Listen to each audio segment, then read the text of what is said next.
Hi, Mike Krekla, Technical Sales Manager here with Tsunami Compressed Air Solutions, and I'm going to show you today how to service a water separator either as a filter package or as part of a drying system from Tsunami.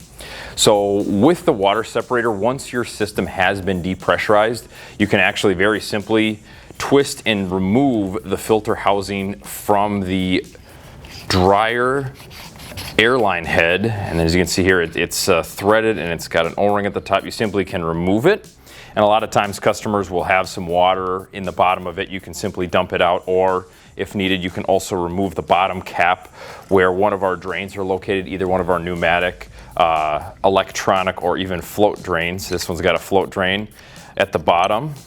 Put that back on there. And then for servicing the water separator, all you'll simply need to do is there is a bottom baffle that is attached to a central rod holding the stainless steel mesh and internal baffle here in place. You can remove this and essentially clean it out with warm soapy water and essentially have it back up and running once you've rewoven the stainless steel mesh. But the thing you want to remember is if you do remove the stainless steel mesh, do not tighten it so much to the point where that it's going to be so tight within the filter housing that it will allow water and air to bypass along the outside of the edge, because if it's too tight, it's not going to be able to expand and touch the outside of the filter housing.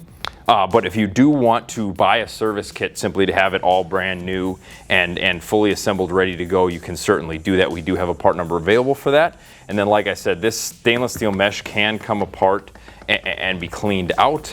Otherwise, like I said, you can just buy a service kit, and then all you simply do is make sure there's a little bit of a looseness to that mesh.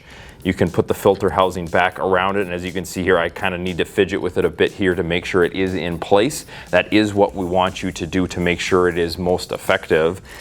And it will attach back to the housing, and you are good to go, ready to pressurize your system. If you have any questions, feel free to give us a call or reach out to us at tsunami.us.com.